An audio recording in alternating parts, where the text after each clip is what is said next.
Good afternoon, dear students. Today I am going to start with a new topic that is related to oceanic currents. So basically today I am going to focus on currents of Pacific Ocean.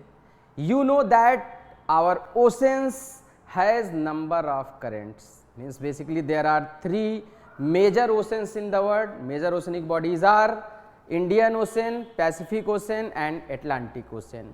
Out of these three, Atlantic Ocean and Pacific Ocean are the oceans which are largest. Pacific is the largest ocean of the world and it has number of oceanic currents that flow from one region to another region, and the movement of oceanic water from one region to another region is known as oceanic currents. These things are very common things. Currents can be warm or the oceanic currents can be cold based on the temperature.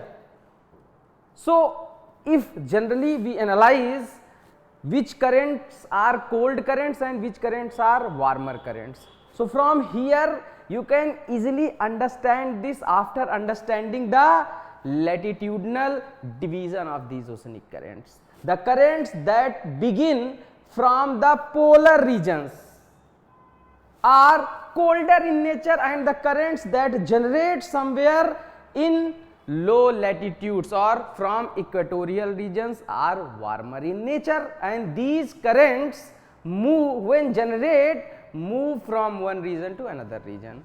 So these are very basic things. Today I am going to discuss currents of Pacific Ocean. So from here you can easily understand what are the currents of Pacific Ocean. These regions, that means 0 degree region is known as equatorial region. 0 degree region is known as equatorial region, and equatorial regions are generally warm regions of the world.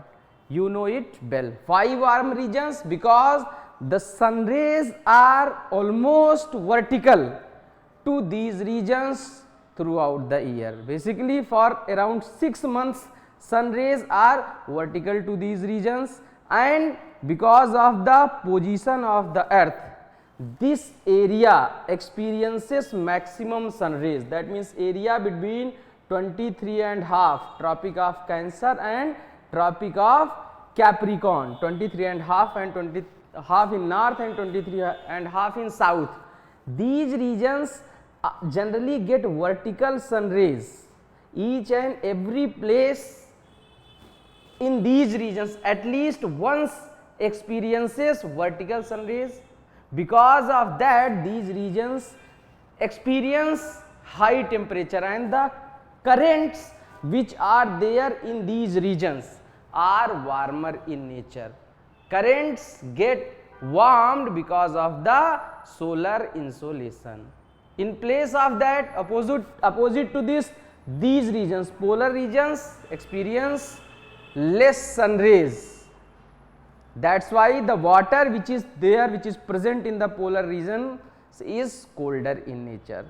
So because of that, the waters around North Pole and water around the South Pole both are colder in nature, and colder oceanic currents generate there, right? Okay. So this pattern that I have told you is same in Pacific Ocean, it is same in Atlantic Ocean, and it is almost same in Indian Ocean also, but Northern Indian Ocean, it is encircled by land from all the sides. So the pattern is bit different in Northern Indian Ocean, that we will discuss some other day in other class. So from here I am going to begin this currents of Pacific Ocean. So you can easily see from this picture that the regions which are equatorial regions, currents that are there are warmer in nature, and there are three basic currents in the equatorial regions. First of all, water from the eastern side starts to move towards the western side. So that means water from this side moves to the eastern side of the oceans. So the two basic currents of Pacific Ocean are north equatorial current and south equatorial current. Actually, because of the trade winds and because of the earth's rotation, water from these areas, water of this side, water of eastern Pacific starts moving towards the western side, and this movement of water is seen in terms of two currents. One is north equatorial and another is south equatorial current, and this large movement of water from east to west is known as western intensification. So, due to this western intensification and north equatorial and south equatorial current, accumulation of water starts to happen here. Water mounds are formed there, that means water of two currents accumulates here and level of water rises very high, and due to this high level of water accumulation, due to this raised level of water, what starts to happen? Water again starts to redistribute, because the sea level gets higher this side in comparison to this side. So, water when starts to redistributes, it redistributes in three sides, you can see here. So, when it redistributes towards the north, because of that in this side Kuroshio currents are produced. In the north side Kuroshio currents are produced. Why the name is given Kuroshio? Because there are Kuroshio islands here. Generally most of the currents are named based on the region where they are flowing. So, it is flowing around Japan and there is an island called Kuroshio. So, when this water, accumulated water intensifies towards the northern side, that is known as Kuroshio current. When it is redistributed or intensifies towards the south, this is known as East Australian current. And when the water which has already accumulated here, the sea mound that has been formed here, returns towards the east again, this is known as equatorial counter or counter equatorial current. That means current north equatorial, south equatorial current takes all the water from east towards the west, and in the western side of Pacific water accumulates and it redistributes towards the north, towards the south and towards the east again. In north the current which is generated, the water is known as Kuroshio. In south it is called as East Australian current, because it is flowing along the coast, eastern coast of Australia. Now, when it returns back, then it is known as equatorial counter current. Please keep this in mind. When anywhere on any surface, one surface gets high altitude and another is on lower altitude, generally there is a tendency of anything that is present over that surface, whether it is air, whether it is water. What is the tendency? Basic tendency is to be in stable equilibrium. So, when such case is seen, such things are seen in ocean, water is very mobile. When water level gets lower this side and it gets higher this side, the water returns back to maintain the water level, and in this mechanism again water reverses back and equatorial counter current is produced, right. So, when it reaches towards the north, it is known as Kuroshio current. Now, I would be telling you the currents of North Atlantic Ocean, because all this mechanism, the water which is moving in gyral form is known as currents of North Pacific Ocean. So, this Kuroshio current when moves towards the north and it crosses around 30 degree of latitude After that it comes under the influence of westerlies winds. So when it comes under the influence of westerlies winds, the direction that was earlier northward, not completely but around almost northward, starts to turn eastward under the influence of westerly winds, because westerly winds has direction like this.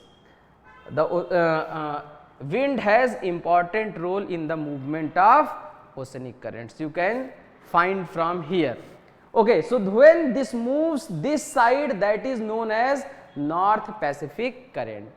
The movement towards the east is because of, first of all, is because of the westerlies, secondly because of the cold currents that produce from the polar regions. These regions are colder regions, and water from these colder regions,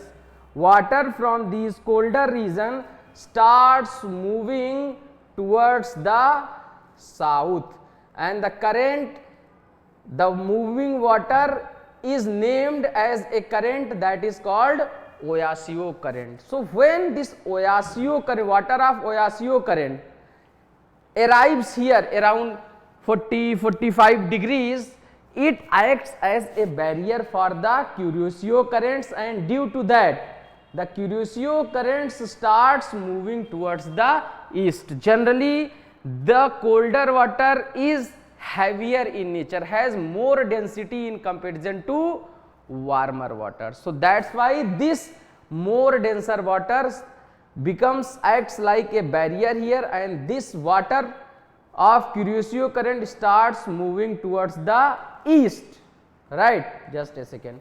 Okay, so when it comes here towards the Canada and USA, towards the North American continent, after that what happens, it hits this land, it hits the coastal region of Pacific Ocean, that means this area, and after hitting the coast the water redistributes again. It redistributes towards the south and it redistributes towards the north again. So when this water moves along the coastal region of Canada and Alaska, here it is known as Alaska current, and after that it arrives, means taking a gyral, means it starts forming a gyre. So when it moves in the form of a gyre and it reaches here around Aleutian Islands, it is also known as Aleutian current. So as it moves northward, it was earlier it was warm water. When it starts moving northward and arrives around the polar region, the water starts getting cooler and it becomes cold water, right? Then it submerges with the Kamchatka and Oyasu currents, and this is how a gyre is formed here. Similarly, a gyre is also formed in this side also. This North Pacific drift when hits this coastal region of United States, here this region is known as California. So around California it is called as California current. Friends, please remember one fact, that California is a cold current of warm region. California is a cold current of warm region, and the reason of being cold in warmer region is upwelling of water. Now what is upwelling? Upwelling means movement of colder water from lower layers towards the upper layer is known as upwelling of water. So there is vertical movement of water from lower layers, that means from the depth of the ocean towards the surface of the ocean.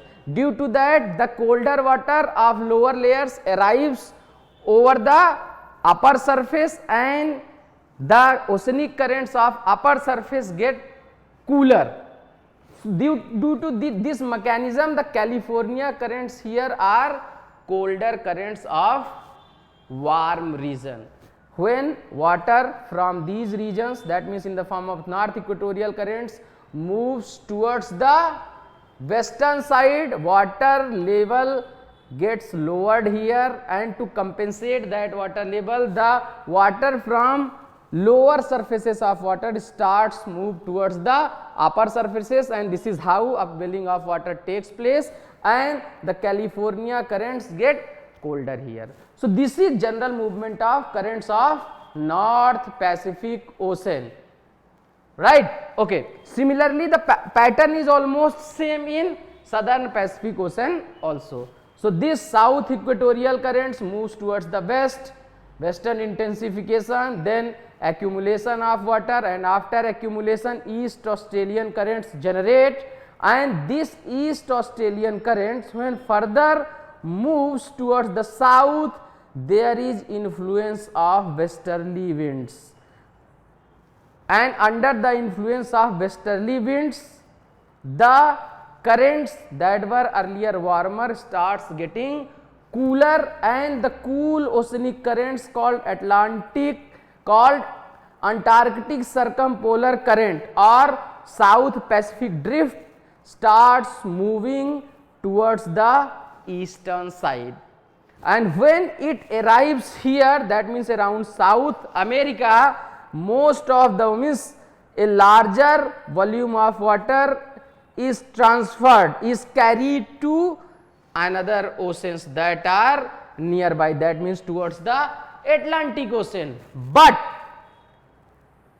a certain volume of water hits the coastal region of South America, and after hitting the coastal region of South America, then it along the coast it moves northward again, and here the current that is produced, the movement of water which is seen, is called as Peru-Chile or Humboldt current. Humboldt was a famous geographer, so this current is named after the Humboldt, who has researched so many things in these regions. So to respect that person, the current is named as Humboldt current. Then water of the Humboldt current again merges with the water of South Equatorial current, and this is how the gyre of South Pacific current is maintained. Okay friends, so this was all about the currents of Pacific Ocean. One current which is very important current of Pacific Ocean is El Nino current. You must have heard of so many things about El Nino current. El Nino has impact over the Indian monsoon also. How it impacts Indian monsoon, that I will tell you in another video. So what is means how El Nino currents produce here, and what are the regions where El Nino currents are observed, I am going to tell you here. This is the region, that means along the coastal region of Peru, after every 3 to 4 years, after every 3 to 4 years along the coastal region of Peru, the flow of Humboldt current is stopped, and it is said that the South Equatorial current descends down and it stops the movement of Humboldt current or Peru-Chile current, and extension of this South Equatorial current here is called as El Nino current. El Nino, when it is observed, when El Nino is observed there, generally in India droughts are observed. So it is associated with the climate of India also, and these El Nino currents are one of the most dangerous currents and most mysterious currents also. There are number of debates about the origin and extension of El Nino currents, but the common belief is that El Nino currents are actually extension of South Equatorial currents. So with this I am ending this video. I would be explaining origin of El Nino currents and their impact on India in any other video. Thank you so much for being with me.